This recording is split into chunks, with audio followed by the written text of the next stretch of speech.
Բարև ձեզ, սիրելիներս, մենք շարունակում ենք ձեզ հետ քննարկել շինապատավատանը եւ այս պահին ուսումնասիրում ենք արարչագործության երկրորդ փուլը, որտեղ ինչպես տեսնում ենք, արիացիները բավականին մանրակրկիտ նկարագրում են այդ փուլի էտապները, նրա բաղկացուցիչ մասերը եւ առաջին հերթին Բրահման ինքը արարեց ոչ թե կենդանի էակներին, այլ այն գիտակցությունը կամ այն երևույթները, որոնք իրենք պետք են գալու նյութական աշխարհ եկող կենդանի էակներին։ Մենք տեսանք, որ կենդանի էակների ուրեմն նյութական գոյության հիմքը դա բաններ, ինքնախաբեություններ։ Եվ կենդանիակները իրենք այդ ինքնախաբեության հիմքի վրա, այսինքն երբ որ հավերժ հոգին նույնացնում է իրեն ժամանակավոր մարմնի հետ, որ Աստծու կամքից կախված կենդանի էակը ինքը մտնում է այդպիսի տրամադրության մեջ, որ ինքը անկախ է եւ դա ինքնախաբեություն է, չէ՞։ Նախանձի հիմքի վրա նյութական աշխարհի եկող կենդանիակները իրենք անպայման ցանկություն են ունենում մեկ-մեկու ոչնչացնել։ Եվ դա է պատճառը, որ նյութական աշխարհը ինքը անպայման իր մեջ պարունակում է մահը։ Երկրորդ պատճառը, որով ուրեմն մահ գաղափարը մտնում է նյութական աշխարհ, կհանում է նրանում, որ կենդանիակները իրենց գործունեության ընթացքում կարող են այնպիսի արարքներ կատարել, որոնց հետևանքով իրենք արժանանում են տարբեր մարմինների։ Եվ եթե իրենք արժանանում են տարբեր մարմինների, դա ինքնըստինքյան նշանակում է, որ այդ ներկա մարմինը ինքը պետք է ավարտվի եւ դրանից հետո պետք է ստանա ինչ-որ մի նոր մարմին։ Պարզագույն օրինակը, որովհետեւ մենք շատ չշփոթվենք, կայանում են հենց կին-տղամարդ հարաբերություններին, չէ՞։ Օրինակ ասենք, կա ընտանիք կամ ընդհանրապես կին-տղամարդ որևիցե հարաբերություն, որտեղ տղամարդը անասելի դաժանություններ է կատարում կնոջ հանդեպ։ Ինչ-որ մի պահից ինքը արժանի է, որպեսզի ստանա նույն տառապանքները, չէ՞, որովհետև կենդանիակը ինքը դադարում է տառապանք պատճառել, այդ ամենավերջի կետը, դադարում է ուրիշ կենդանիակներին տառապանք պատճառել, երբ որ ինքը այդ նույն տառապանքը կրում է իր վրա։ Եվ այդպես ուրեմն տղամարդը, որը ինքը անասելի տառապանքներ է պատճառել կնոջը, ինչ-որ մի պահից արժանի է, որպեսզի այդ տառապանքներին ենթարկվի հենց ինքը։ Եվ դրա համար ինքը պետք է ունենա կնոջ մարմին։ Սա ինչ է նշանակում, որ ինքը պետք է անպայման ազատվի տղամարդու մարմնից, այսինքն մահանա եւ ծնվի կնոջ մարմնի մեջ։ Որպեսզի հիմա այդ կնոջ մարմնի մեջ հանդիպի մի հատ իրա նմանի եւ ստանա այն տառապանքները, որը պատճառել է ուրեմն ուրիշ, որը պատճառել էր այդ կնոջը, չէ՞։ Եվ այստեղ մենք տեսնում ենք, որ արիացիները իրենք հազարավոր տարիներ ավելի առաջ են քաշել մի արա ուրիշի հետ, այնինչ չես ուզում, որ արվի քո հետ, ուրեմն թեզը, որտեղ պարզ նկարագրել են, որ իրականում Գերագույն Աստծո ազնվորությունը ինքը հատուցում է կենդանի էակին իր արարքների համար, ուղղակի միակ գործոնը, որը ինքը եթե չկա, անհասկանալի է դարձնում, որ այդ օրենքը իրականում գործում է, դա վերամարմնավորման գաղափարն է։ Հիմա, սիրելիներս, չէ, եւ այդպես այս աշխարհում հայտնվում է մահը, չէ։ Կենդանի էակները նյութական աշխարհ են գալիս եւ բոլորը ուզում են հաստատել իրենց առավելությունը, որպեսզի զբաղեցնեն որևիցե մի կարևոր դիրք, ինչու, որովհետև կարևոր դիրքը օգնում է, որպեսզի անձնավորությունը ինքը կարողանա իր կյանքը վայելի։ Բայց դա միշտ չի, որ կենդանի էակին հաջողվում է, որովհետև զգայական վայելքի պայքարի մեջ կենդանի էակները իրենք շատ խիստ թշնամանք են տածում իրար հանդեպ եւ վիճակի են շատ դաժան եւ եթե ուժը պակասում է, ուրեմն խորամանկ քայլերի եւ այսպես անձնավորությունը ինքը ուրեմն հույսերը փլուզվում են, որ ինքը կարող է իր ցանկությունը կատարի եւ ինչպես տեսանք գարեցիները խոսացին նրա մասին, որ ցանկացած փլուզված ուրեմն հույս կամ երազանք ինքը կենթանի էակի մեջ առաջացնում է խուլ կամ ագրեսիվ զայրույթ։ Հաջորդ սկզբունքը, որը արարեց Բրահման, դա սեփականության կեղծ զգացումն է, ինչու, որովհետև մենք դες հետ խոսեցինք դրա մասին, որ իրականում հոգևոր աշխարհում են ապրում այն կենթանի էակները, որոնք իրենք քաջ գիտակցում են, որ իրականում բոլոր էներգիաները, այսինքն ամեն ինչը ինչ որ կա, դա գերագույն Աստծո ազնվորության էներգիաներն են, եւ ինքը կենթանի էակը, ինքը ունի միայն մի էներգիա, դա իր ցանկության էներգիան է, այսինքն կենթանի էակը ունի ընդամենը մի սեփականություն, դա իր ուրեմն ցանկություններն են։ Եվ երբ որ ցանկությունները չեն կատարվում, հաջորդ սկզբունքը դա է, որ առաջանում է զայրույթը, այսինքն ինքը աշխարհը լցրեց ինքնախաբերություն, մահվան վախ, զայրույթ, կեղծ սեփականության զգացում եւ ուրեմն այդ պատրանքային մարմնական կոնցեպցիան, որտեղ ուրեմն հավերժոքին իրեն նույնացնում է նյութական մարմնի հետ։ Այդ սկզբունքները արարելուց հետո Տեր Բրահման ինքը համարեց, որ ինքը բացվեց այդտեղից, այդտեղ խնդիրներ կային, որոնք մենք ձեզ հետ քննարկեցինք, չէ՞, հիմա ուրիշ գծի վրա եմ ուզում ուշադրություն դարձնել, ինքը համարեց, որ ինքը բացվեց, կենտրոնացավ գերագույն Աստծո ազնվորության վրա, մաքրագործման process անցավ եւ մաքրագործումից հետո նոր ուրեմն առաջացան նյութական աշխարհում 4-ը, կարելի ասել, առաջին մարմինները, այսինքն արիացիները իրենք չեն նկարագրում, որ նյութական աշխարհ եկել է տղամարդը եւ կինը եւ մարդու մարմնով։ Նրանց մոտ առաջի կենթանի էակը դա Բրահման է, երկրորդ կենթանի էակները, որոնք ուրեմն առաջացան Տեր Բրահմայից, դա գումարներն էին։ Մենք դες հետ խոսեցինք նրա մասին, թե գումարները իրենք ինչ սկզբունքներ են ներկայացնում։ Մենք տեսանք, որ գումարները իրենք ներկայացնում են իմաստությունը, այսինքն գիտելիքը, գիտելիքից ծնված հրաժարումը, յոգայի պրակտիկան, այսինքն Աստծո վրա կենտրոնացման պրակտիկան, չէ,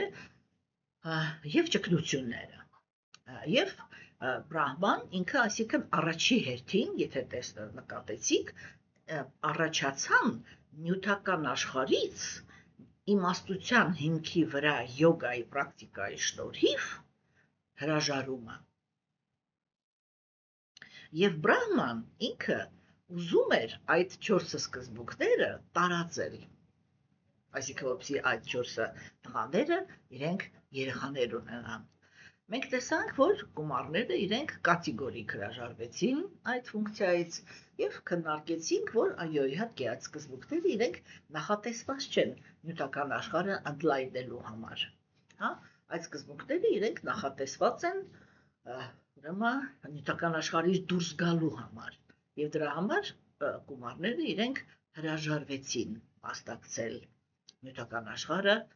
կենթանիակներով լցնելու գործընթացով եւ ընդհանրապես երբեք իրենց ամբողջ կյանքի ընթացքում սեռական հարաբերություններ չեն ունենում եւ սերմնահեղուկ իրենց մեջից դուրս չեն տալիս այս աշխարհը, այսինքն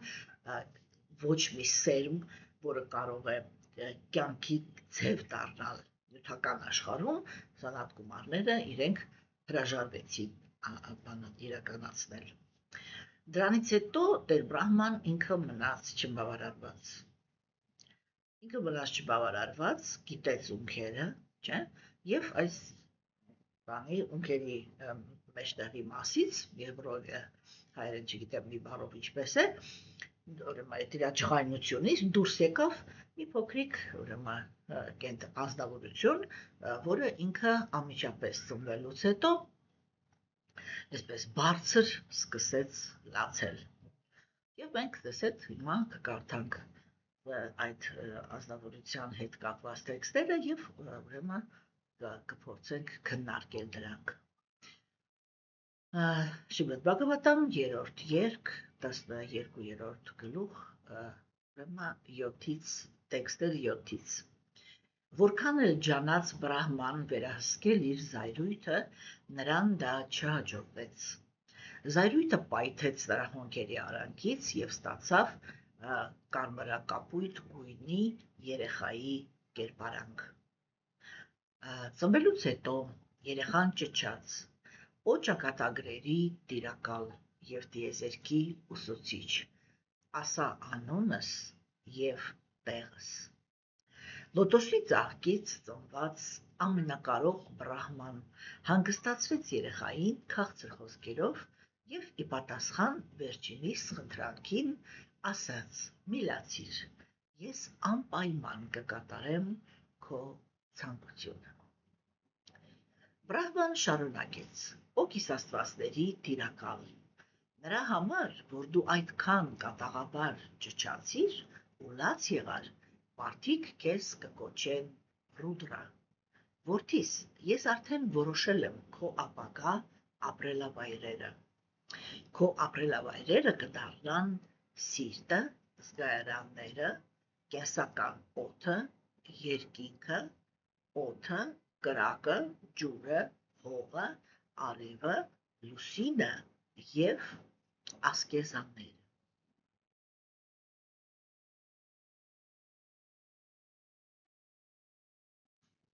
Կներեք, ես պատուհանը փակեցի, որպեսզի աղմուկը չխանգարի մեզ։ Եվ այսպես, սիրելիներս, ուրեմն մենք տեսանք, որ այստեղ նկարագրվեց Ռուդրայի ծնունդը եւ իհարկե կարիք կա հասկանալու, թե Ռուդրան դա ինչ սկզբունք է, այսինքն ինչպես է նյութական աշխարհում արտահայտվում ուրեմն ցավի ուժը, ինչպես է արտահայտվում այդ գոռոցը, չէ՞, ինչպես է արտահայտվում ավիրումները եւ ընդհանրապես ինչպես է նյութական աշխարհում կամ որտեղ է ընդհանրապես բում դրած լարվածությունը։ Հա, այս տեքստերը իրանք նկարագրեցին Ռուդրայի ուրեմն հայտնությունը, որը ինքը իրականում նյութական աշխարհի այսպես խորը, ոչ միանշանակ ուժն է, հա։ Մենք տեսանք, որ այդ ուժը ինքը հայտնվեց որպես երեխա։ Սա ուրեմն առաջին կետն էր, որ ուժը ինքը հայտնվեց որպես երեխա, որը անմիջապես ծնվելուց հետո սկսեց լաց լինել եւ խնդրեց Բրահմային իր համար անուն եւ գոյատևելու տեղ, չէ՞։ Ուրեմն արդեն այս կերպարի մեջ արտահայտվում է Ռուդրայի ուրեմն բնությունը, այսինքն այդ բնությունը ինքը կապված է ցավի, գոռոցի, չբավարարվածության, իր դիրքի փնտրտուքների, իր ուժը արտահայտելու պահանջով, չէ՞, այսպես էլ որոշակի դաշտում։ Եվ այս սկզբունքները արարվեց, երբ որ Տեր Բրահման ինքը գիտեց իր հոնքերը։ Մենք գիտենք, որ սովորական մարդկային ծնունդն էլ, ընդ որում դա օրինակ մենք կարող ենք տեսնել, որ բոլոր կենդանիակները չեն, որ այդպես են ծնվում, չէ, բայց այո, ձայնը, որ կենդանիակը ինքը ծնվելուց սկսում է ձայն հանել, որովհետև անմիջապես ուզում է կերակուր ստանալ իր մորից, չէ, եւ երեխան ինքը սկսում է գոռալ։ Բայց ռուդրան կամ ռուդրայի լացը դա սովորական երեխայի թուլություն չէր։ Սա առաջի ձայնն էր այն էներգիայի, որը ինքը հայտնվում է,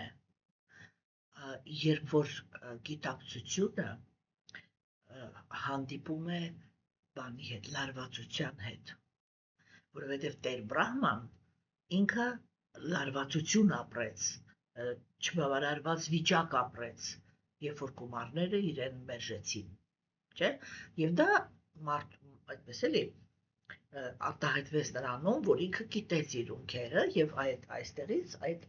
կուտակված ջղայնությունը ինքը արտահայտվեց, չէ՞։ Այսինքն, երբ որ ազնվորությունը նյութական աշխարհում ինքը հանդիպում է կամ այնպիսի իրադրությունների, որոնք իրանք լարում են, կամ այնպիսի իրադրությունների, որոնք իրանք տառապանք են պատճառում, չէ՞, կամ ասենք ինչ-որ սահմանափակումների մեջ են դնում, կամ հնարավորություն չեն տալիս, որպեսզի մարդը ինքը ոչ թե կենթանիակը ինքը հանգիստ շարունակի մնալ, այսպես էլի,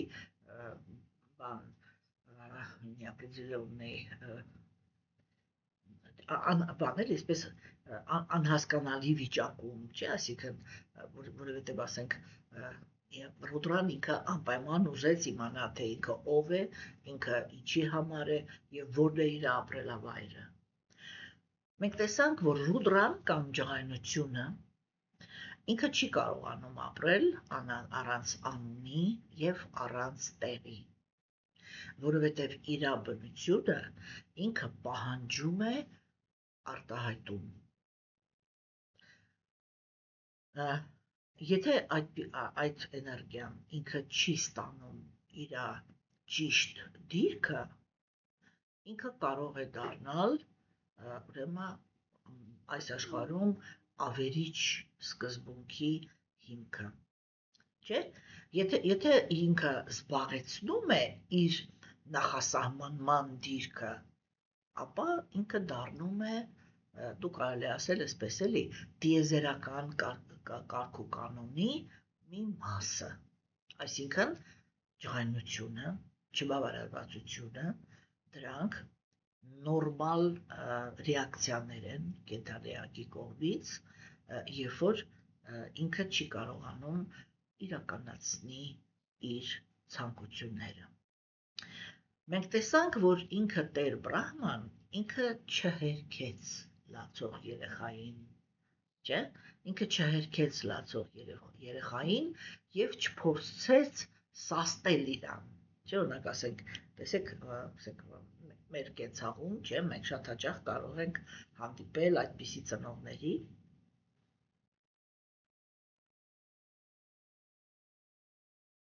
որոնք իրենք դե բացարձակ փոքրիկ երեխային, որ ընդհանրապես ասենք համարյա թե նորածին է,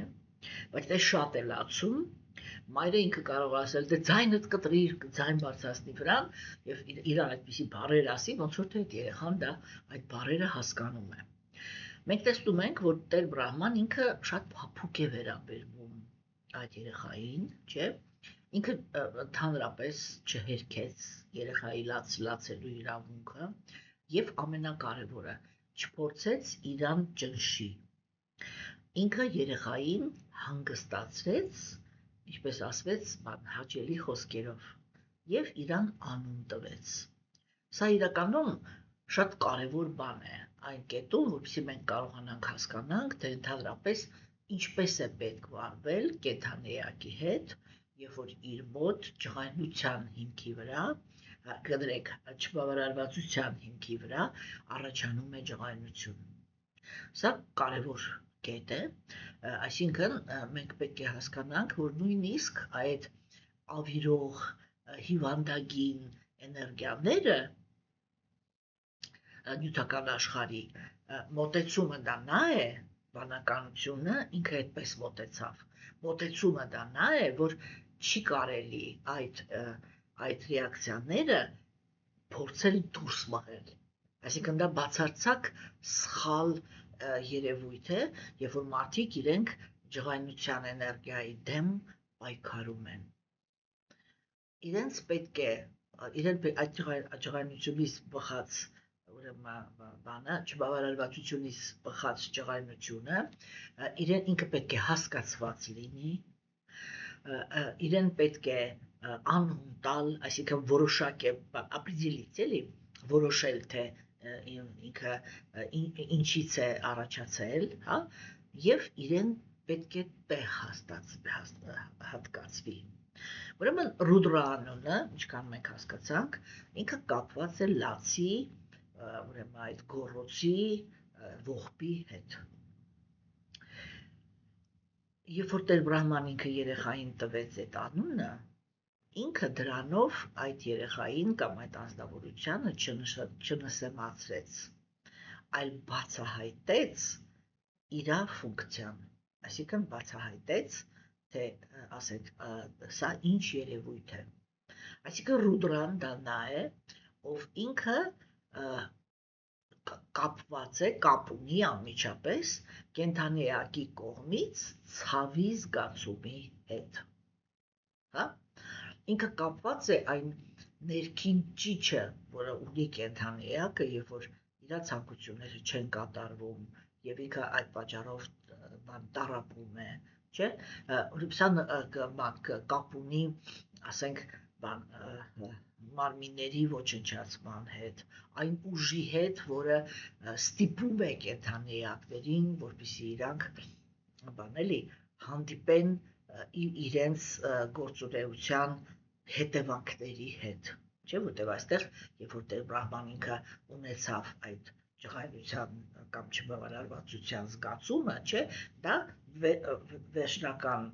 կետն էր նրա գործունեության, երբ որ ինքը արարեց այնպիսի սկզբունքներ, որոնք իրենք նյութական աշխարհի զարգացման համար նախատեսված չեն, եւ պահանջեց իրենցից մի ֆունկցիա, որի համար իրենք նախատեսված չէին, եւ դրա հետևանքով ինքը ստացավ չկատարված ցանկություն, չբավարարված վիճակ, որից եւ ջղայնացավ եւ, այսպես ասած, իր ունքերը կիտեց, չէ՞։ Այստեղ հատուկ նշանակություն ունի, որ Տեր Բրահման ինքը ուրեմն Ռուդրային չտվեց մի տեղ, չէ՞։ Մենք տեսանք, որ ինքը Ռուդրային տվեց մի քանի տեղ, այսինքն ինքը թվարկեց, որ դու կապրես կենդանիակների սրտում, նրանց զգայարաններում, նրանց կյանքի օդի մեջ, օդում, հա, բանում, կրակի մեջ, 4 տարերկների մեջ, արևի եւ լուսնի մեջ եւ ճգնությունների։ Եվ սա ցույց է տալիս, որ իրականում այդ չբավարարվածության, ջղայնության, հա, ցավի էներգիան, սկզբունքը ինքը ներթափանցում է նյութական, այսպես էլի, տարածվում է, կարելի ասել, ամբողջ նյութական գոյության մեջ, հա, այսինքն կենդանեակի ներքին աշխարհից սկսած, չէ, այսինքն բուկվալնը իր մարմնի ներսում, դրանք էին սիրտը, զգայարանները եւ կյանքի օդը, չէ, պրանան, կյանքի ուժը, հասկանում եք, 4 տարերկները դա արդեն տիեզերական էլեմենտներն են, չէ, եւ սա նշանակում է, որ այդ չբավարարվածության, ավիրվածությունների, ասենք, բանի տառապանքի էներգիան ինքը թափանցում է ամբողջ նյութական ուրեմն գոյության, ամբողջ նյութական արարչագործության մեջ։ Սրտի մեջ Ռուդրան ինքը արտահայտվում է որպես ցավ, որպես սկորբ,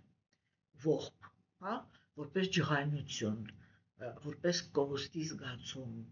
ներքին ճիճ ցավի, չէ՞։ Եվ ուրեմն այդ սրտի մեջ, երբ որ արտահայտվում են այդ զգացմունքները, մենք պետք է հասկանանք, որ մեր գիտակցությունը այդ պահին հայտնվեց Ռուդրայի ջիրաններում։ Զգայարանների մեջ ինքը, որտեղ Բրահման ասեց հաջորդը զգայարանների մեջ կլինի քո տունը, չէ՞։ Զգայարանների մեջ Ռուդրան ինքը արտահայտվում է որպես չբավարարվածություն, անհանգստություններ, ասենք այդպես էլի, ուժեղ բաներ ուժեղ զգացմունքներ ապրելու բան ագահ ցանկություն, չէ՞, եւ ուրեմն երբ որ կենդանիակը ինքը բան է անում, գտնվում է այդպիսի վիճակներում, դա նույնպես ռուդրայի արտահայտությունն է։ Կյանքի օդի մեջ, այսինքն պատոկի, жизненной պատոկի, հա, ռուդրան ինքը արտահայտվում է որպես լարվածություն, որպես շարժվելու ունակություն, որպես գրգռվածություն եւ որպես ֆիզիկական ռեակցիա, հա, այսինքն երբ որ մեզ կպտում են կամ փորձում են խփել կամ այդ ամեն տեսակի նյութական ազդեցությունը, չէ, թե մենք ինչ ուժով ենք ռեակցիա տալիս, այդ ուժը, որով մենք կարող ենք անդիմանել, противостоять, ուրեմն ինչ-որ երևույթներին, դա հենց ուրեմն նույնպես ռուդրայի արտահայտությունն է։ Եթե արդեն խոսում ենք ուրեմն բաների մասին, 4 տարերկների մասին, ապա ռուդրան ինքը տարերկների մեջ արտահայտվում է որպես նյութի փոփոխականության, այդ փոփոխականության հնարավորությունը, ասենք օրինակ, երբ որ ջրի տարերքը ինքը դառնում է, բան, ասեք, ինքը դառնում է տաքության միջոցով, կրակի միջոցով դառնում է բառ, ոնց էր հայերեն,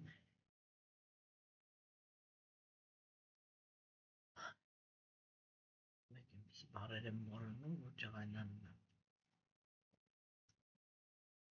գոլորշի, որ դառնում է գոլորշի, չէ, եւ ասենք կամ օրինակ հողը կրակի միջոցով դառնում է ուրեմն բան մոխիր եւ այլն, չէ, կամ ասենք ջրի միջոցով կրակը անհետանում է, այդ բոլոր փոփոխությունները առաջին հերթին դա ռուդրան է արտահայտվում, չէ, ռուդրան արտահայտվում է, երբ որ այդ նույն էլեմենտները ոչ թե տրանսֆորմացիա են ապրում, այսինքն մի ձևից փոխվում են մյուսի, այլ քանդվում են, հա, այսինքն վերանում են, ուրեմն երբ որ տրանսֆորմացիաներն են տեղի ունենում եւ ոչնչացումն է տեղի ունենում, դա նույնպես ռուդրայի արտահայտությունն է։ Արևի մեջ ռուդրան ինքը արտահայտվում է որպես անասելի տափը, հա, այսինքն երբ որ կա բան, անապատներում, հա, այդտեղ շատ խիստ արտահայտված է ռուդրան, որովհետև արևը այնտեղ ամեն ինչ այրում է, եւ ասենք այդ արևի ունակությունը, չէ, չափից ավելի տաքացնել, այրել, դա իրականում ռուդրայի, այսինքն արևը ինքը կարող է լինել բան, ոչ որ կյանքի հիմքերից, կարևորագույն հիմքերից մեկը, չէ, այն ժամանակ, երբ որ բոլոր տարերկները իրանք գտնվում են բալանսի մեջ, եւ արևը ինքը փափուկ է, իսկ տարևը ինքը կարող է այսպես ուղղակի այրել ամեն ինչը, բանավա, զասուխա,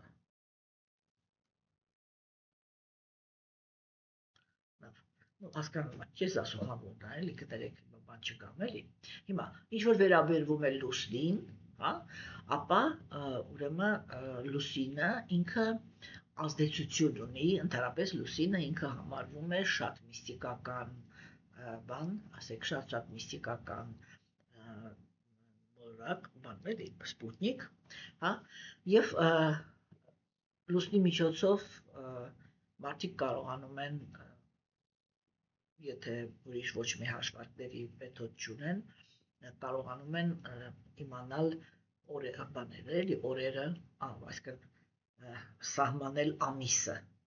հա, որովհետև լուսինը ինքը ունի իր ցիկլերը, երբ որ ինքը դառնում է նորալուսին եւ երբ որ դառնում է լիալուսին։ էզոտերիկները իրենք, այսինքն այն ազնվորությունները, որոնք տեսնում են նուրբ էներգիաները կամ զգում են դրանք, իրանք բոլորը շատ լավ գիտեն, որ լուսինը ինքը յուրահատուկ ազդեցություն ունի կենդանիակի մտքի վրա։ Չէ՞։ Եվ դրա համար, ասենք, արիացիները իրենք պնդում են, որ լուսինը դա միստիկների բան է, մոլորակ է, եթե կարելի այսպես ասել, հա, եւ լուսինը ինքը շատ անբարենպաստ է լուսնին նայելը։ Հասկանում եք, արիացիները իրենք պնդում են, որ կարելի է այսպես մարդիկ կարող է չնկատել, չէ, բայց լուսինը ինքը շատ խորը ազդեցություն է թողնում կենդանիակի մտքի վրա։ Եվ բանը, ճգնությունները իրենք դա շատ հետաքրքիր երևույթ է ընդհանրապես, հա, որտեղ նյութական աշխարհը ինքը տարօրինակ կերպով ունի այսպիսի մի օրինաչափություն։ Երբ որ անձնավորությունը ինքը կյանքը վայելելու փոխարեն նախապես կամավոր ինչ որ այսպես իրան դիսկոմֆորտ պատճառող մի երևույթ է ընդունում, չէ՞, ինքը ուրեմն կարողանում է հետո դրա հաշվին իրականացնել իր ցանկությունները։ Այսինքն կա ցավի մի տեսակ, կոպիտ ասած, չէ՞, մենք դեռ ձեզ հետ կտեսնենք ազնվորություններ, որոնք իրենք իրենց ցանկությունը կատարելու համար դանակ էին վերցնում եւ սկսում էին իրենց միսը կտրել։ Եվ այնքան ժամանակ էին դա անում, որպեսզի ստիպեն, որ Տեր Շիվան գա եւ կատարի իրենց ցանկությունը, հա, այսինքն ճգնությունը դա այդ էլի ցավի միջոցով մաքրագործման գործընթացն է, որի միջոցով կենդանիակը ինքը կարողանում է հիմա երկու նպատակի հասնել։ Մեկը դա նա է, որ ինքը կարողանում է իրականացնել իր ցանկությունները, մյուսը դա նա է, որ ինքը կարողանում է ուրեմն հաղթահարել իր կապվածությունները զգայական վայելքի հանդեպ։ Հասկանում եք։ Տեսեք օրինակ, ասենք պերսոնալիստների պրակտիկայի մեջ կան այսպիսի երևույթներ, որ ասենք ազնվորությունը ինքը կարող է ամառվա տափին, հա, Հնդկաստանում մասնավորապես, որտեղ այնտեղ է պահպանվել այս գիտելիքը, չէ, իրանք կարող են այսպես իրենց շուրջը խարույկներ վառել, հագնել շատ շուբա հայերեն ոնց է, ну, в общем, հագնել շուբա, հա, եւ նստել առանց զոնտիկի արևի տակ։ Հասկանում եք։ Ձմռանը իրենք կարող են մերկանալ, գնալ Հիմալայներ եւ այդտեղ սարերում սկսվող գետերը իրանք ամենասարն են, չէ՞։ Եվ այդտեղ մտնեն մինչև կոկորդը ջուրը եւ այդպես ժամերով կանգնեն։ Այսինքն եւ դա հասկանում ենք, չէ՞, որ շատ ուժեղ դիսկոմֆորտ է մարմնի համար։ Եվ դա կոչվում է ճգնություն։ Եվ այդ ցավի միջոցով, մարմնի դիսկոմֆորտի միջոցով մաքրագործման պրոցեսները իրանք նույնպես ղեկավարվում են Ռուդրայի կողմից։ Հա? Այսինքն մենք այստեղ տեսնում ենք, որ Ռուդրան ինքը, այսպես էլի, ուղղակի զայրույթի կամ քայքայման պրոցեսի բանը չի, էլի, սիմվոլը չի։ Ինքը իրանից ներկայացնում է այն անհրաժեշտ ուժը, որը պիտի լինի բանի մեջ, տվարենիա,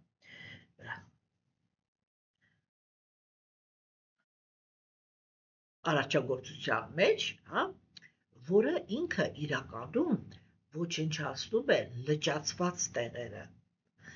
բացահայտում է ցավը, ուրեմն մերկացնում է լարվածությունը եւ ստիպում է կենդանիակին, որպեսզի կենդանիակը ինքը կարողանա տեսնի, որ իրականում նյութական աշխարհը ինքը նախատեսված չի հանգիստ եւ հավերժ երջանկության համար։ Այսինքն դա Ռուդրան է, որ ապահովում է այդ գաղափարը, որ այնտեղ, որտեղ ամեն ինչը ժամանակավոր է, այնտեղ չի կարող լինել իրական երջանկություն։ Եվ ամեն տեղ, որտեղ արտահայտվում է այդ ժամանակավորությունը, այսինքն սկսվում են ոչնչացման process-ները, չէ, մենք պետք է հասկանանք, որ այդտեղ ուրեմն գործ ունի Ռուդրայի սկզբունքը։ Տեսեք, ես ինձ թույլ կտամ այստեղ մի փոքր պատմական այսպես բան անեմ, շատ թեթև։ Եթե դուք ուշադրություն դարձնեք, դուք կտեսնեք, որ աստվածաբեժության դարաշրջանում, չէ, բոլոր բաները, քաղաքակրթությունները իրանք վերացել են ավերիչ, այսպես էլի, սարսափելի ավերիչ պատերազմների միջոցով։ Հա, այսինքն երբ որ երկիր են մտել, քաղաքակրթության մեջ են մտել վայրենիները, չէ, որոնք իրանք այդ քարը քարին ընդհանրապես չեն թողել, ոչնչացրել են եւ քաղաքները, եւ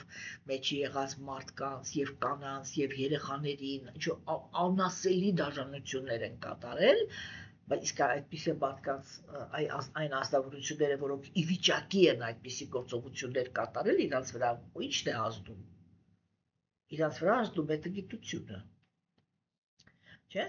Իրանց վրա ազդում է տգիտությունը։ Իսկ Ռուդրան, երբ որ ինքը սկսում է իր ավերիչ գործողությունները, ինքը հենց տգիտության գոյավիճակի ղեկավարն է այդ պահին։ Հասկանում եք, այսինքն հենց իր ներկայացուցիչներն են,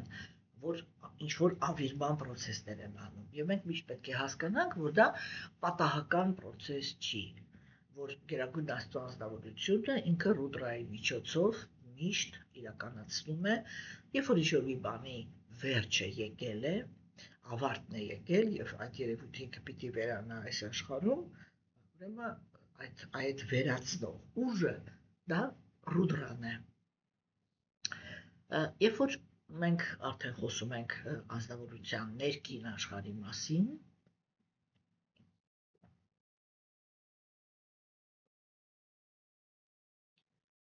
ապա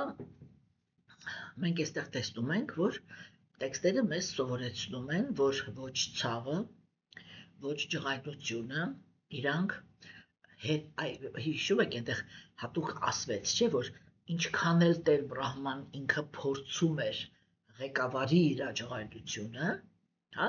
այսինքն որ ոչնչացնի իր աջակայությունը, իրան դա չհաջողվեց։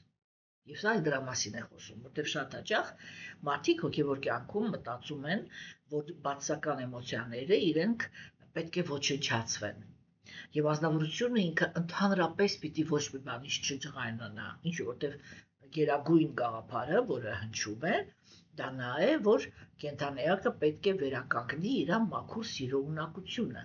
եւ ջղայնության կոնցեպցիան ինքը ոչ մի կերպ չի լինում, չէ՞ տեղավորել մաքուր սիրո սկզբունքի մեջ։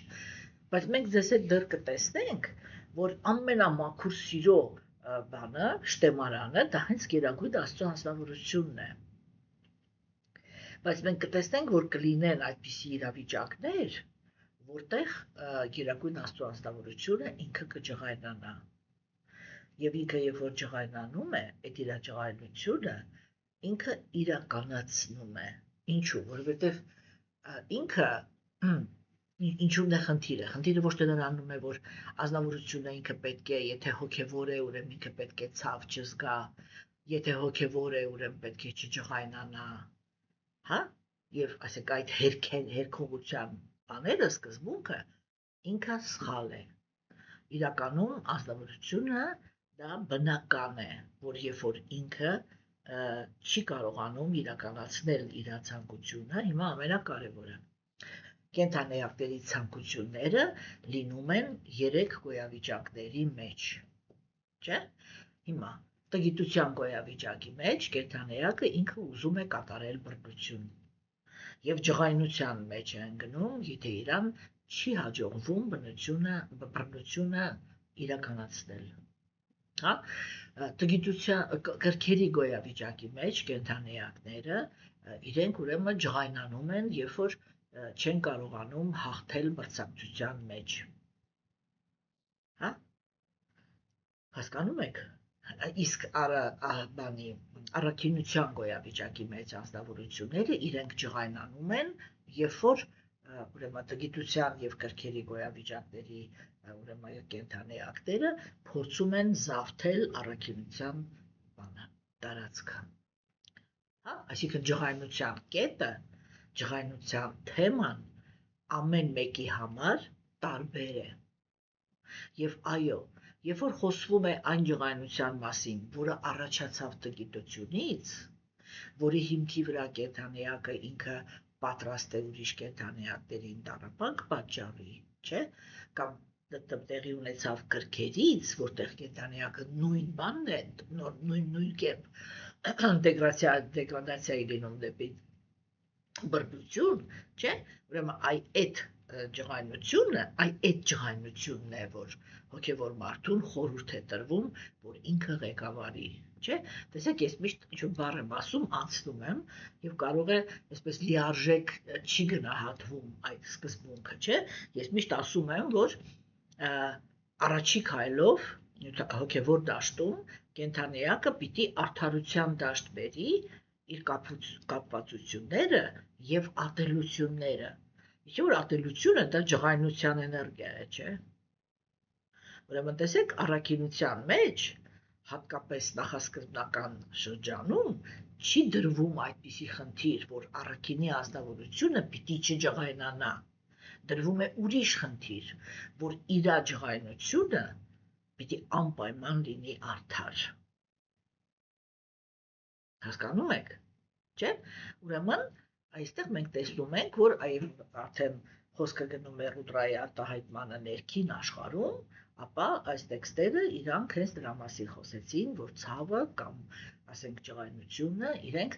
դրանից, որ կենթանիակը ինքը ուզում է իրանց հերքի, որ մտում չէ, դա չկա, իրանք դրանից չեն վերանում։ Իրանց պետք է անպայման տեսնել, պատկերավոր ասած նայել այդ զգացմունքի աչքերի մեջ, գնահատել, թե ինքը ինչից առաջացավ, ինչպես առաջացավ, հա, եւ ինչ է ուզում իրականացնի, դրա այդ անալիզի միջոցով անձնավորությունը ինքը կարողանում է հասկանալ իր ջղայնությունը, ինքը արդարության դաշտում է, թե ոչ։ Եթե արդարության դաշտում չի, ինքը փորձ պիտի կատարի բերել իր գիտակցությունը արդարության դաշտ։ Հենց որ ինքը բերեց իր արդարության դաշտ, անարդար ջղայնությունը կվերանա։ Բայց եթե այդ ջղայնությունը ինքը արդար է, ուրեմն ինքը իրավունք ունի գոյատևելու եւ այդ ջղայնությունը պիտի իրականացվի, որովհետեւ այդ ջղայնության միջոցով է, որ կենթանիակը ինքը արդարություն է հաստատում, այսինքն բռնություն գործողը պատժվում է, եւ դա ջղայնության հիմքի վրա է անում։ Հասկանում եք, չէ՞։ Ուրեմն, եթե արդեն այդ ռուդրա սկզբունքը, այսինքն ջղայնություն սկզբունքը, ինքը մնում է առանց հոգևոր գիտելիքի ղեկավարման, ինքը անպայման դառնում է ուղղակի ավիրող ջղայնություն, ավիրող բան, ինչ են ասում, վիրավորվածություն, ագրեսիա, հա, եւ վերջնականում դառնում է, վերածվում է դրան, որ կենթանիակը ինքը իր ներսում դառնում է շատ դաժան։ Բայց եթե ջղայնությունը ինքը կապ է հաստատում բարձրագույն բաների հետ, բարձրագույն նպատակների հետ, իսկ այդ բարձրագույն նպատակները որոնք են, այդ բարձրագույն նպատակները իրանք կանում են նրանում, որ ազնվորությունը ինքը ջղայնանում է այն ամեն ինչին, ինչը որ խոչընդոտում է, որպեսզի այս աշխարհում արտահայտվի կենթանի էակի առաքինի բնությունը եւ ընդհանրապես աշխարհում տիրի բարությունը։ Այն ամեն ինչ որ խոչընդոտում է դրան, առաքինի ազնվորության մեջ ջղայնություն է առաջացնում եւ այդ ջղայնությունը ինքը արդար է, հա։ Հիմա մենք տեսնում ենք, որ կրոնականության մեջ շատ հաճախ ֆանատիկների ջղայնությունն են օգտագործում, բայց հենց անարդարություններ գործելու համար, չէ՞։ Եվ կարողանում ենք տեսնել, որ այդ ժամանակ մի կրոնականության ֆանատիկները, մյուս կրոնականության ֆանատիկները, նրանք ուրեմն գլուխ են բարձրացնում, այլանդակ քայլեր են կատարում, դաժանություն են մտցնում այս աշխարհ, անարդարություն, բայց այդ ամեն ինչը անում են կրոնի դրոշի տակ, հասկանում եք, չէ՞, ուրեմն այստեղ շատ կարևոր թեմա է, որ ազնվորությունը ինքը պետք է միշտ հետևի, որ իր աջակայնությունը ինքը գտնվում է արդարության դաշտում, իսկ եթե արդեն ազնվորությունը ինքը իր աջակայնությունը գնահատում է որպես անարդար, սովորաբար այդպիսի աջակայնությունը ինքը շատ արագ վերցվում է ղեկավարության տակ եւ շատ արագ հանգում է, չէ՞, հիմա այսինքն մենք տեսանք, որ բանը այդ ջղայնությունը ինքը պետք է ղեկավարված լինի ինչով։ Ինքը պետք է ղեկավարված լինի կենդանեակի այդ ճգնությունների հանդեպ ունակությամբ։ Հա? Ինքը պետք է ղեկավարված լինի վճռականությամբ։ Ինքը պետք է ղեկավարված լինի այդ ուշադրությունը շեղելու ունակությամբ։ Հասկանում եք, սա էլ շատ կարևոր կետ, չէ՞, ինքը պետք է ղեկավարված լինի այդ կեղծը, այդ էլի սուտ բանը, ջղայնության զգացմունքները, այսպես կտրել գցելու ունակությամբ։ Ինքը պետք է ղեկավարված լինի այդ ցավի միջով անցնելու ուժով։ Հա? Եվ ինքը պետք է ղեկավարված լինի կապվածությունների, սխալ անարդար կապվածությունների մեջից դուրս գալու ունակությամբ։ Սա իրենք շատ կարևոր ունակություններ են, չէ՞, որովհետև տեսեք, ասենք, այս ամեն ինչը ինքը վերաբերվում է այդ ջղայնության արդարության դաշտը, չէ՞, որովհետև տեսեք, ազնվորությունը ինքը կարող է ջղայնության մեջ ընկնել, չէ՞, որովհետև ցավ են պատճառել կամ ինչ-որ մի վատ բան է եղել այն ազնվորությանը կամ երևույթներին, որին ինքը կապված է։ Բայց օբյեկտիվորեն նա ում ինքը կապված էր կամ ինքը ներկայումս կապված է, ինքը արժանի էր օրինակ պատժի։ Հասկանում եք, եւ այ ազնվորությունը ինքը այդտեղ ղեկավարում է իր ջղայնությունը կամ չբավարարվածությունը, տառապանքի զգացումը, չէ՞, այ դրանով, որ եթե իր մեջ ապրում է արդարության գաղափարը, ինչքան էլ ուզում է ինքը կապված լինի, չէ, իրան իհարկե ցավում է, բայց ինքը կարողանում է այդ ցավի մեջով անցնել, համբերել ցավը եւ թույլ տալ, որ տեղի ունենա արդարությունը։ Հասկանում եք, չէ՞։ Հիմա, ասենք, կամ ինչ-որ մի կեղծ սուտ բան է տեղի ունեցել, չէ՞, եւ ասենք, այդ սուտը ինչ-որ մեկը կտրել է, այն մարդը ինքը պետք է այդ ունակությունը ունենա, չէ՞, այդ, որ ինքն իրա հերթին իրա բանը էլի, այդ կեղծ գաղափարները կտրի գցի, ինչքան էլ ուզում է իրան ներսում ցավը, այսինքն այդ ցավը ինքը պատճառվում է, բայց կենդանեակը արդարության մեջ շահագրգռված լինելու հաշվին կարողանում է դրա մեջով անցնել։ Հասկացաք, այսինքն ոչ թե ինքը ոչնչացվում է, այլ ուժ է ձեռք բերվում իր մեջով անցնել, մինչև ինքը կհանդարտվի, հա, ուրեմն Տեր Բրահման ինքը մեզ ցույց տվեց, թե ինչպես ճիշտ վերաբերվել բանի հետ, այդ էներգիայի հետ, այսինքն ինքը մենք տեսանք, որ զինված բանականությունը, այսպես ասեմ, հա, ինքը չի վախենում ռուդրայից, բայց ոչ էլ թույլ է տալիս, սա շատ կարևոր սկզբունք է, այսինքն ինքը չի վախենում ջղայնությունից, չի վախենում անհանգստություն ապրելուց, չի վախենում բանից ցավ զգալուց, չբավարարվածություն զգալուց, հա, բայց ինքը այդ բոլոր բաների, այսպես կոչված բացասական զգացմունքներին տալիս է իր սահմանը, հա, ոնց որում ինքը դա ինչպես տեսանք, արեց այսպես շատ փափուկ տրամադրության մեջ, բայց շատ վճռական, ինքը տվեց իրան անուն և նշեց, թե ինքը որտեղ կարող է մնալ, հասկանում եք,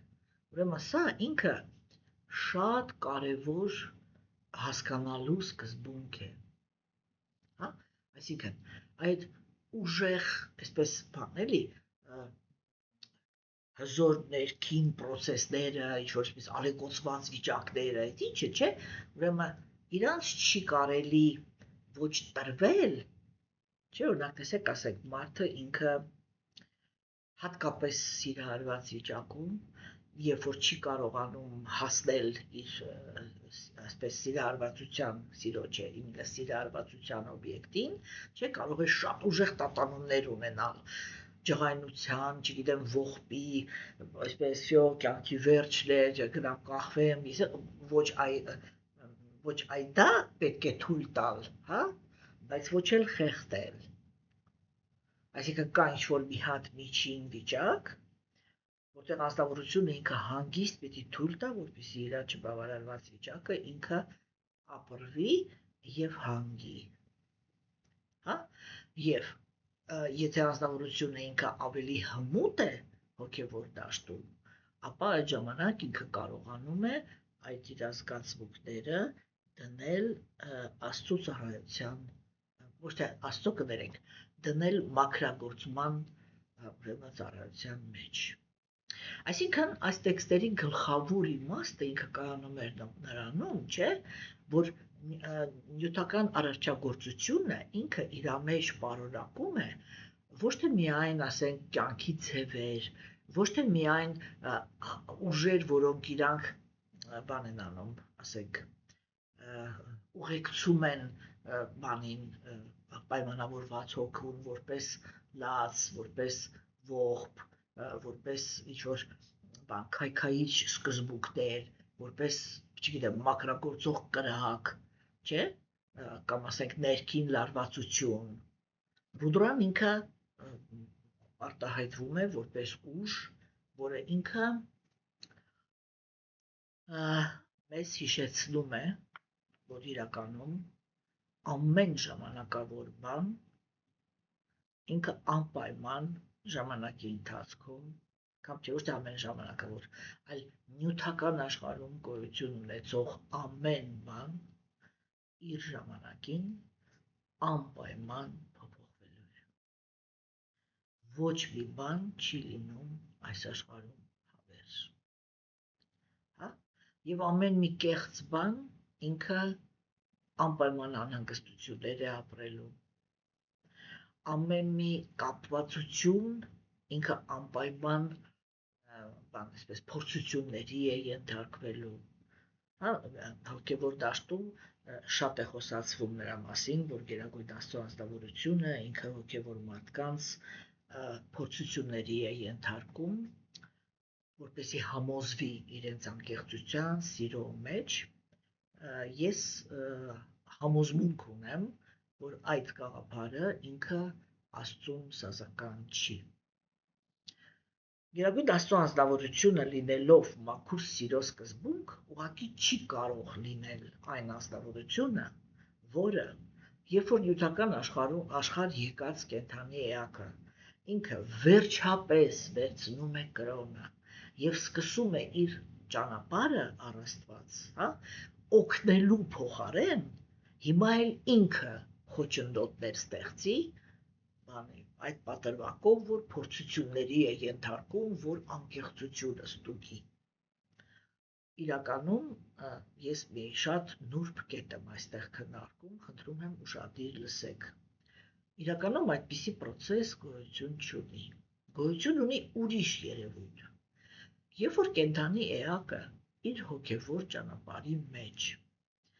գերագնահատում է իր անցած ճանապարհը, Այսինքն ինքը մտածում է, որ կան ինչ-որ նյութական գիտակցության կեղտոտվածության սիմպտոմներ, որը ինքը արդեն հաղթահարել է, և ինքը համարում է, որ ինքը այդ էջը փակել է արդեն, բայց իրականում ինքը ոչ թե փակել է, այլ թաքցրել է իր մեջ ավելի խորը, գերագույն աստվածավորությունը ինքը ուղղակի տալիս է սիտուացիաներ, որտեղ կենդանիակը ինքը տեսնում է, որ այդ սիտուացիան իրան բան արեց էլի, տպավ, իրան տեղից շարժեց, այսինքն որ ինքը իրականում չի լուծել այդ խնդիրը։ Իսկ մի օրինակ բերեմ, որպեսզի պարզ լինի, թե ինչի մասին եմ խոսում, չէ՞։ Շաստրաները, օրինակ արիացիների շաստրաները նույնպես հաճախ խոսում են նրա մասին, որ յոգերին, հատկապես յոգերին, չէ՞, մեկ էլ Տեր Ինդրան, որը ինքը դրախտային մոլորակների արքան է, բայց եւ օրինական զգայական վայելքի սկզբունքն է ներկայացնում, հա, ուրեմն ինքը շատ հաճախ, երբ որ յոգը ինքը արդեն այսպես լուրջ պրոցեսների մեջ է մտնում, իսկ յոգայի առաջի բաները, արդյունքները, իսկ խոսել ենք դրա մասին, որ հոգևոր կյանքը ինքը առաջին հերթին նյութական արդյունքներն է տալիս, չէ՞։ Եվ ուրեմն յոգայի այդ բանի մեջ, չէ, երբ որ կենդանիակը ինքը ուրեմն կենտրոնանում է արդեն ինչ-որ լուրջ բաների հասնելու, եթե ինքը եւ օրինակ ինքը մտածում է, որ իր մեջ այդ պահին մեդիտացիայի մեջ ինքը վստահ է, որ ինքը օրինակ ազատվել է սեռական ցանկությունից, բայց իրականում ինքը չի ազատվել, խեղդել է։ Ինչ է անում Տեր Ինդրան։ Ինքը այդպիսի ազնվորության մոտ է ուղարկում ապսարը, այսինքն դրախտային մոլորակի աղջիկներից մեկին, որը ինքը բացի չէ արդեն դրախտային գեղեցկության տեր է, հա, եւ այդ կինը ինքը գալիս է, կանգնում է յոգի առաջ եւ իրան դուրս է բերում մեդիտացիայի process-ից, չգիտեմ, կամ իր մարմնի հոտով, կամ ինչ-որ ձայնով երգում է, կամ ինչ-որ արտաքին մի ազդակով դուրս է բերում, եւ յոգը ինքը այսպես էլ դուրս է գալիս մեդիտացիայի process-ից, նայում է այդ ուրեմն կնոջը եւ սիրահարվում իր վրա։ Հիմա դա փորձություն չէր Աստծո կողմից, այլ բացահայտում էր, որպեսզի յոգը ինքը տեսնի, որ ինքը համարում էր, որ ինքը հաղթահարել է այդ զգացմունքը, որովհետեւ ուղղակի համապատասխան իրան այսպես էլի հավասարակշռությունից հանող համապատասխան կին չէր հանդիպել։ Եվ երբ որ իրան հանդիպեց դրախտային մոլորակի գեղեցկություն ունեցող կինը, ինքը միանգամից հավասարակշռությունից դուրս եկավ։ Հասկանում եք։ Եվ սա ոչ թե գերագույն աստվածավորության փորձությունն է, այլ ինքը խորքային, ինչու որտեղ հոգևոր աշխարհ վերադառնալու համար 100% անիմակրություն է պետք։ Հասկանում եք։ Եվ դրա համար զարգացման ընթացքում, երբ որ ինչ-որ կետերում կա կեղծ վիճակ, որը ինքը այսպես էլի կուլ տված է, այլ ոչ թե լուծված, գերագույն Աստծո ազնվորությունը հոգևոր մարդուն տալիս է այնպիսի իրադրություններ, որտեղ ինքը տեսնի, որ այդ բանը իր մեջ լուծված չէր։ Հասկանում եք։ Եվ ուրեմն իջնի իր հոգևոր, այսպես կոչված, անմեղ գոռոզությունից, հա, եւ լուրջ զբաղվի այդ երևույթի, ուրեմն այդ երևույթով եւ հաղթահարի արդեն շատ լուրջ բանով հաղթահարի դա, չէ՞։ Այսինքն գլխավոր բանը միտքը այս տեքստերի ինքը այդ դրանում է, որ ուրեմն առաջագործությունը ինքը իր մեջ պարունակում է ոչ միայն կյանքի ձևեր, այլև նաև այն ուժերը, որոնք իրենք բերում են բաների, այն ուժերը, որոնք բան են անում էլի, սպրավաժդայոտ, ուղեկցում են կենդանիակին իր գոյության ընթացքում, որպես ցավ, որպես ողբ, որպես ավիրումներ, որպես, չգիտեմ, ներքին լարվածություններ եւ այլն եւ այլն։ Հասկանում եք, չէ՞։ Այսինքն ամենաբարձր իմաստով նույնիսկ այդ հզոր ուժը ինքը գտնվում է Տեր Բրահմայի ղեկավարության տակ և վերջնականում ծառայում է Գերագույն Աստծո անձնավորության մտադրությանը։ Դրա համար Ռուդրային չի կարելի հասկանալ միայն բացասական իմաստով։ Հա? Այո, իհարկե, Ռուդրայի էներգիաները իրենք դառնում են շատ վտանգավոր, երբ որ միանում են գիտության հետ, կեղծ եսի հետ, հա? Բայց երբ որ նույն Ռուդրայի էներգիան, այսինքն ջղայնության էներգիան, ինքը կապվում է պարտականությունների հետ, հոգևոր նպատակների հետ, հա? Ինքը դառնում է մաքրագործող ուժ, ինքը դառնում է այն ուժը, որը բերում է կենդանի էակին հրաժարման կամ իրականացնում է իր մեջ բոլոր տրանսֆորմացիոն գործընթացները, որտեղ ամեն անգամ չէ, ասենք եթե մենք լուրջ ենք խոսում, երբ որ կենդանի էակը իր ներքին աշխարհով հոգևոր զարգացում է ունենում, ինքը ամեն անգամ նման է օձի, որը իր կաշին թողնում է, չէ, այս տրանսֆորմացիա է տեղի ունենում, ինքը իր մի կաշին հանում է, դրա տակից դուրս է գալիս իր նոր ավելի գեղեցիկ, ավելի թարմացած կաշին, և սա այդ պրոցեսների համար պատասխանատու է Ռուդրան, այսինքն այդ ջղայնության, ցավ զգալու, տառապանքի էներգիաները, չէ, իրանք դառնում են նեգատիվ, երբ որ ինքը կենդանի էակը թույլ է, հա, եւ թույլ է տալիս, որպեսզի այդ զգացմունքները իրան սկսեն ոչնչացնել։ Բայց եթե ազնվորությունը ինքը հենց այդ պահին դիմում է դեպի զարգացում, այսինքն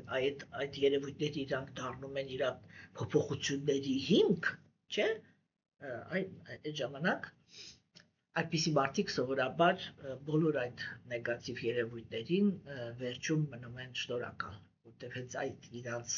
շնորհիվ իրանք կարողանում են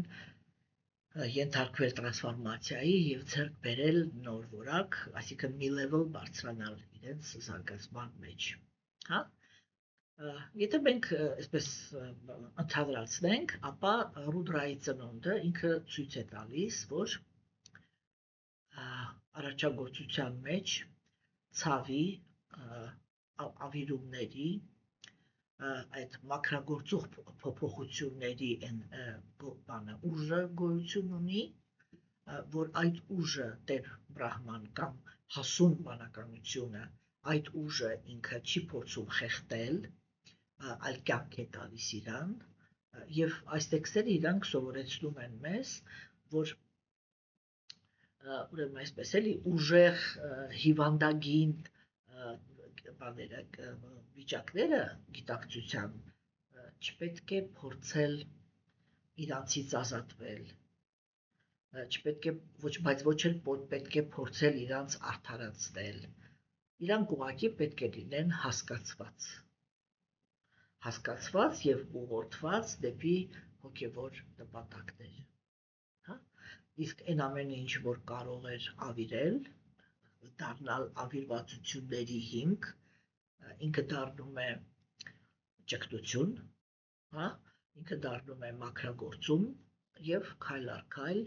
բերում է կենդանի էակին ազատագրման։ Ուրեմն այստեղ մենք տեսնում ենք, որ վերջնական ուրեմն այդ բանը էլի եզրակացությունը, որին մենք գալիս ենք, դա է, որ Տեր Բրահման ինքը չփորձեց ոչնչացնել այդ լացի ողբի ուրեմն էներգիան, այլ իրան տեղ տվեց։ Հասկանում եք։ Եվ սա ինքը շատ կարևոր բան է, ինչու համար, որովհետև արիացիները, հատկապես նրանք, ովքեր որ պատասխանատու են բhakti յոգայի համար, այսինքն այն process-ի համար, որտեղ կենդանի էակը վերականգնում է իր սիրո, մաքուր սիրո պոտենցիան գերագույն Աստծո անձնավորության հանդեպ, չէ՞։ Այդ հեղինակությունները իրանք շատ կարևոր մի այսպիսի նկատողություն են անում կամ զգուշացում են անում, որպեսզի հոգևոր մարդը ինքը ճիշտ անցնի մաքրագործման process-ը, իսկ ինչ է նշանակում մաքրագործման process։ Դա նշանակում է, որ կենդանիակը ինքը նախասկզբնականորեն ունի մաքուր բնություն, որը իր կեղծ եսը կամ նյութական գիտակցությունը ծածկել է այդ մաքուր բնությունը, հա։ Հիմա եւ իրանք ասում են, որ այդ ծածկույթի դեմ պետք չի պայքարել, որովհետև ինչքան դուք փորձում եք իր դեմ պայքարեք, ինքը մի որակ ունի, ինքը այդքան ավելի հաստանում եւ ուժեղանում է։ Հասկանում եք։ Ինչու, որովհետև պայքարը ինքը միշտ խոսում է նրա մասին, որ աստավորությունը ինքը կենտրոնացած չի պատճառի վրա, իր ներսում պատճառի վրա կենտրոնացած չի, ինքը փորձում է ֆիզիկական ուժով պատը ծակել։ Հասկանում եք, այլացիներ իրենք փաստացի, եթե պատկերավոր ասենք, իրենք խոսում են նրա մասին, որ այդ պատը ինքը միստիկական է, եւ այդ պատի լինելու պատճառը քո ներսում է։ Մի պայքարի պատի հետ։ Այսինքն մի պայքարի քո մեջի ոչ մի բացասական բանի հետ։ Կենտրոնացած եղի այդ լավ սովորություններ, հա, առաքինի սովորություններ ձեռք բերելու վրա։ Օրինակ, մենք խոսում ենք նրա մասին, չէ, որ 4 սկզբունքներ կան, որոնք իրենք կենդանիակին շատ արագ պոկում են տգիտության եւ կրքերի գոյավիճակից։ Դա մսակերությունն է, ինտոքսիկացիաները, ուրեմն ազարտ խաղերը եւ չկարգավորված սեռական կյանքը, չէ՞։ Եվ ռազմավարությունը հիմա ինքը որոշել է, որ ինքը վերցնելու է այդ մաքրության սկզբունքները, չէ՞։ Մարդիկ կան, որոնք իրանք սկսում են պայքարել իրենց մսակերության դեմ։ Այսինքն, այ չէ, ես պիտի միշտ չուտեմ, իրանք առավոտից երեկո կենտրոնացած են դրա վրա, թե իրանք ինչ պիտի չանեն։ Եվ ինչքան իրանք ավելի շատ են կենտրոնացնում իրաց դրա վրա, որ պիտի միշտ չուտեն կամ չծխեն, սկզբունքը նույնն է ամեն տեղ, չէ՞, այնքան այդ ցանկությունը ավելի ուժեղանում է։ Իսկ արիացիները իրենք ասում են, ոչ թե պայքարի նրա դեմ, թե ինչ պիտի չանես, այլ ուղղակի սկսի պատրաստել համով բուսակեր ուտեստներ։ Եվ երբ որ դու կփոխարինես, ուրեմն քո կյանքի մեջ կմտցնես համով, բայց բուսակեր, ուրեմն վեգետարիանցի էլի ուտելիքները, չէ՞, մսակերության հակումը ինքը իրան կլքի քեզ։ Հասկանում եք։ Այս այնքը շատ կարևոր բան է։ Կամ ասենք հասկացի, ոչ թե պայքարի նրա դեմ, որ ինտոքսիկացիաներ չօգտագործես, այսինքն չծխես, նարկոտիկ չօգտագործես, սա չանես, այլ կենտրոնացի նրա վրա, որ հասկանաս, թե ինչն ես փորձում էլի չզգալ, որտեվ ինտոքսիկացիաները իրանք խեղդում են մարդու զգայունությունը, չէ՞։ Այն ինչից ես փորձում չզգալ։ Հա, եւ երբ որ դու ուղղակի պարզ հասարակ նայեցիր այդ քո զգացմունքների վրա, առանց վախի, առանց եսի ինչի, այդ հակումը դու ինքն իրան ուղղակի քեզանից կթողնի եւ դու ինքն չես էլ նկատի, թե դու ինչպես կդադարես դրանով զբաղվել։ Հասկանում եք։ Սա ինքը շատ կարևոր սկզբունք է, որ հոգևոր մարդը ինքը պետք է հասկանա, որ այն ինչ որ մենք կոչում ենք նեգատիվ զգացմունքներ, այդ վերաբերմունքը, ինքը այդ վերաբերմունքը ունենալու ունակությունը, ինքը անհրաժեշտ է այս նյութական աշխարհում, ուղղակի կենդանիակը կեղծ եսի, նախանձի, կապվածությունների, ատելությունների հիմքի վրա շատ հաճախ այդ էմոցիաները բերում է անարդարության դաշտ։ Իսկ արդարության դաշտում նյութական աշխարհի համար այդ էմոցիաները իրանք նույնքան անհրաժեշտ են, ինչքան եւ բացականները։